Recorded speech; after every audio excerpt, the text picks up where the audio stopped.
Alright, what's up YouTube? Just want to do a little quick video on if you're looking to buy a 350Z. I've been wanting one for a very long time. Note, red is not my color. I don't like red, but this deal here I couldn't pass up. The guy was asking just under $6,000 for this car. It's a 04, 139,000 miles. It's got aftermarket 18-inch rims on it with lock lugs. Tires got okay tread on them, but they're noisy as hell. Got little humps in here because they didn't do a correct alignment on it. But I'm gonna get some new tires put on it. It really needs some new rotors because got a lot of flopping on the brake pedal when you hit the brakes. But it's in very good shape. The guy who had it, I bought this from a car dealer, but the previous owner who drove this car rear-ended somebody because I knew this bumper's been painted, but they didn't replace the bumper reinforcement. It's good and bad because it tells me, okay, well, it didn't damage any of that stuff, but it's bad because now I gotta replace it. And they are expensive, but if you look in the right spots, you'll find them pretty cheap. I found one for $155 after shipping and handling on rockauto.com.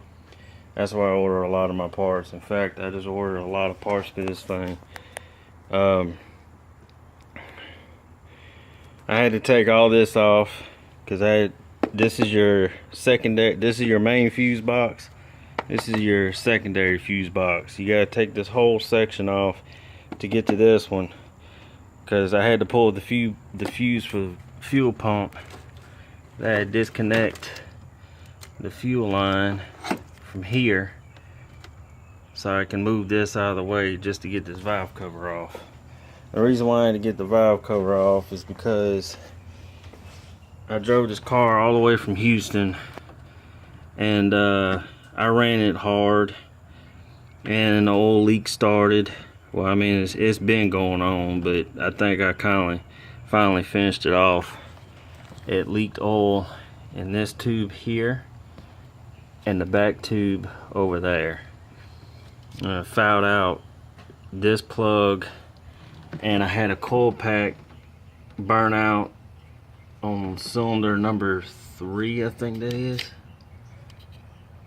Yeah, cylinder number 3.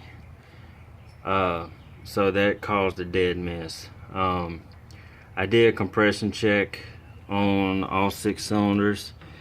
All of them are pretty good. This one, however, is 10 pounds off from what the rest of them are reading. The rest of them are reading 220. It's got just a little bit of carbon buildup on the intake valves because I can see it when I was looking through this intake runner. But this one is the worst. This is cylinder number 1.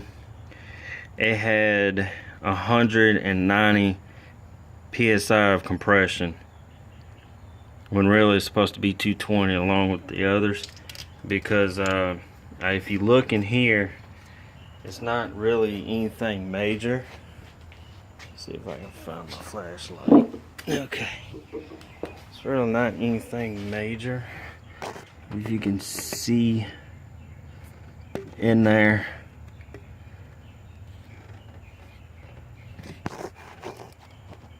if you look real close down there around them valve seats, there's carbon buildup. Because when I pulled the plugs out of here, they were very worn. There was only NGK Platinums. See if I can get this thing to focus.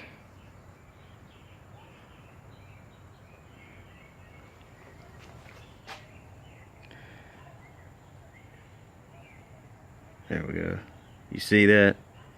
NGK Platinums, very, very worn. So that tells me there's a neglect of maintenance. And that's probably another area where dead mist was coming from, because carbon buildup, that's what you get on intake valves if it's not firing properly.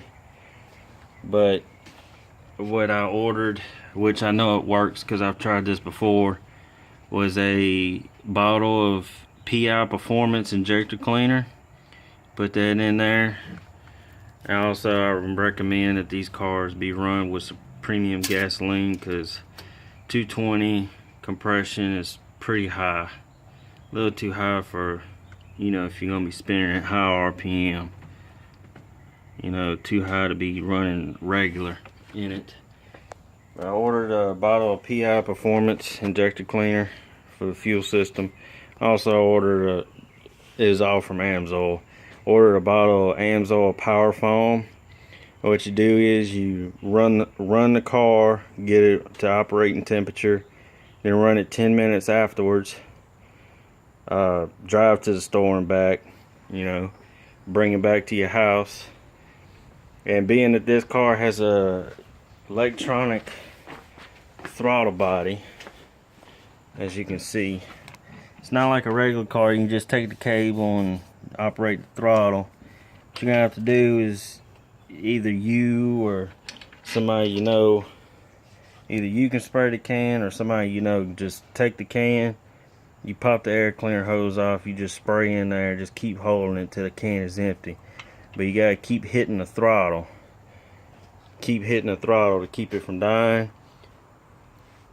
Once you're about to run out of spray, be sure you hammer down on it, kill the motor with the spray, and it's gonna smoke, run stupid, you know, miss and everything else. But once you do that, let it sit for 10 minutes, crank it up, it's gonna smoke like crazy. But what that does, it cleans all the carbon out of your combustion chamber, cleans your catalytic converters, your fuel mileage improves, it runs better, idles better once you flush all that power foam out. It really does work. I've done it on several vehicles. I've done it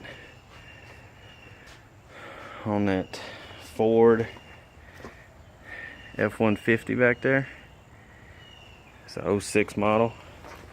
I've done it on my 08 Nissan. I've also done it on a 95 Lexus SC400. Very pleased with the results. But some issues I found with this car. Not only it had an oil leak on 2 back cylinders from the spark plug tubes, it had carbon buildup on these 2 cylinders. This one, number 1, mainly. This one, not that much. But it's just neglect of maintenance, no fuel system cleaner whatsoever. But this motor's pretty clean for how many miles is on it. You know, it's not no sludge buildup or anything. I did get new plugs. I'm waiting on a plenum gasket, oil change, all that good stuff. I got all my fluids from Amsoil. Transmission fluid. It's a 6-speed manual.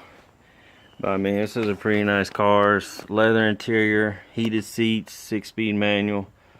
That shift knob is fixing to go.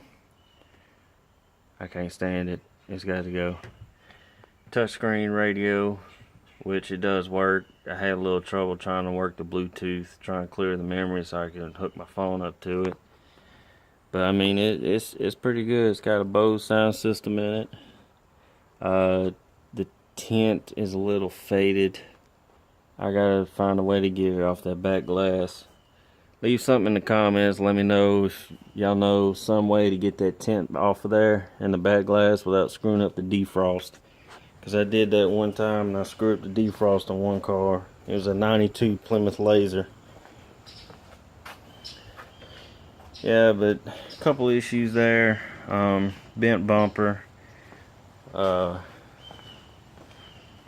Issue I had, this is with this door handle. It's loose now because I had to take it off. I couldn't open it from the outside because inside it was all dry rotted. So I don't know if the guy parked it in the sun a lot because that wheel dry rot plastic. The only Bondo spot on this car, it's not there. It would be here. There's a little area right here. Had a little fender bender, I guess. And it's got a good tread on the tires, but then again, they're still noisy. So it's got traction control, ABS, MagnaFlow muffler. It sounds pretty good. It's got a deep tone to it. But I mean, it's a pretty nice car. AC works great in it. 139,000 miles. I can't complain. It's just neglect of maintenance, but that's the type of stuff you want to look for if you ever decide to buy a Nissan Z.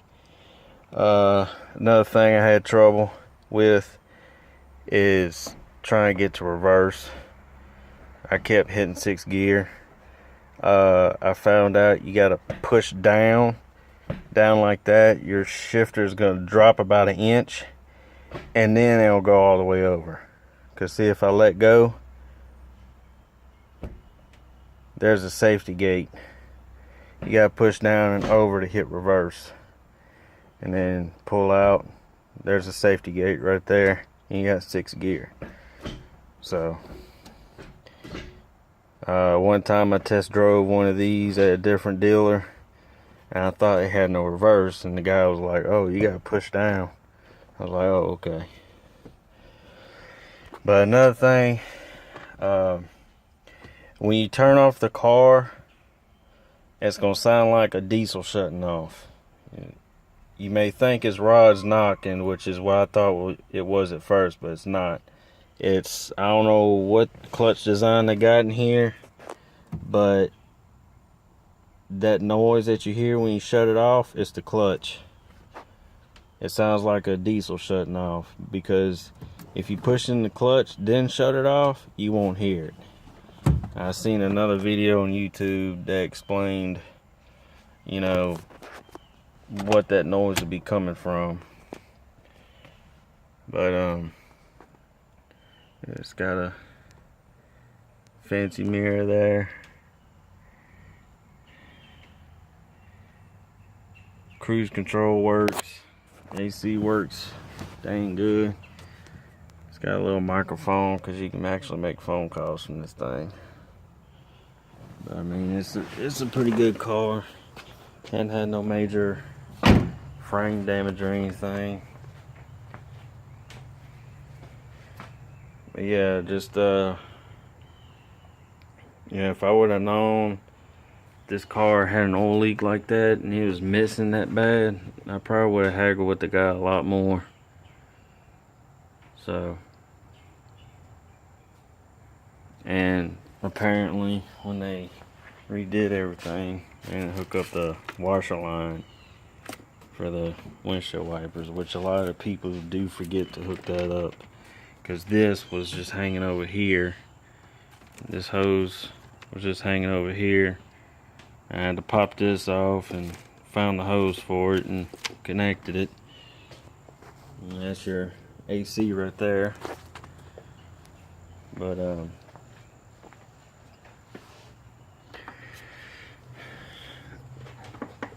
in order to pull valve covers off, it is a job for this car. What you gotta do is you gotta pull the intake off, unhook your wiring harness. You got, I think, 3 or 4 plugs there, 1 plug down there for your AC. You gotta unbolt and fold the harness this way, because my harness is sitting over there. Try to move it out of the way to make things easier pulling the valve covers off.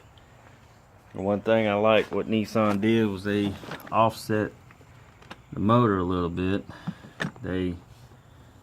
Most manufacturers, the motors are hitting right here. which makes it very hard when you're trying to drop a transmission or pull the motor out when you need it. What they did, they moved it forward. I like how they did that. It's actually in the center of the engine bay. But I did find out on these cars you got 2 adjustable cams, variable valve timing. These are your solenoids for each side. These plates down here are your timing chain adjusters, or tensioners I should say. And then this right here, I can't remember. I think it was your, yeah, I think that's your water pump right there. Of course, that's your AC down there, your alternators down there. See that little pulley right there. It's not too hard. If you ever have to change one, you gotta go up underneath the car, pull the engine cover off if it has one. But a lot of these cars are going for like $7,000–8,000, so I looked up by getting this one. But yeah, it's alright car, and it just needed some work, big time. I mean, whoever had it couldn't even have the common courtesy to change the air filter. This thing was so clogged up, you could barely see out of it. I had to get another one. I got it put in my air box over there. But yeah, anytime you do a compression test on one of these cars, just be sure and look. Check for carbon on the intake valves. That'd be the first thing. Because at first I thought it was mechanical damage, but it's not. It's just carbon buildup on the valves. But yep, there it is. Nissan 350Z 04. Sitting on 4 jack stands because this thing was sitting so low I couldn't even fit my big head up under it.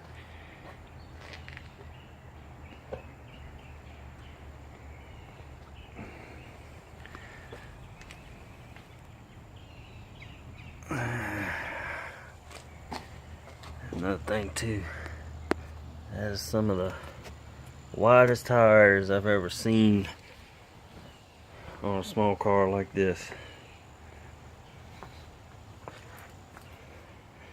It's gonna need some work, but it's gonna get there. If you want something bad enough, you do what you gotta do to get it.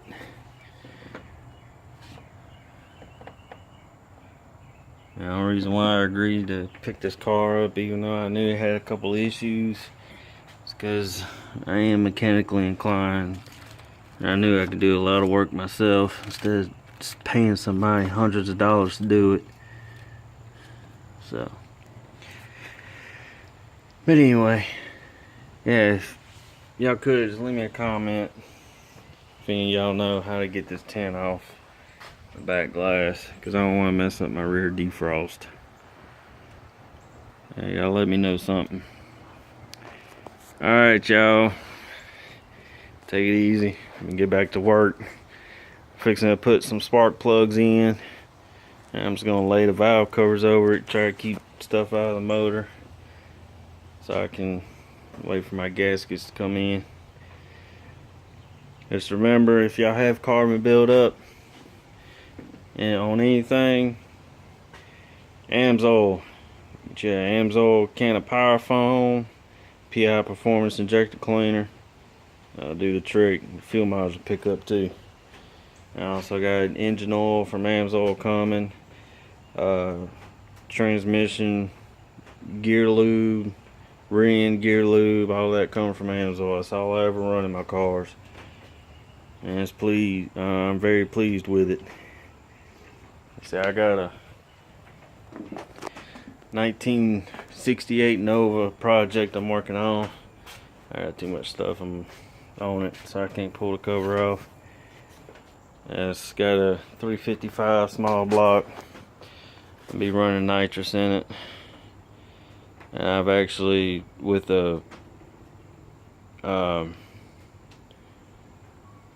carburetor, I was pouring gas like crazy. The oil actually held up in that motor, especially after the hell I put it through. Just straight motor. Anyway. Alright, that's all I can think of for right now. See ya.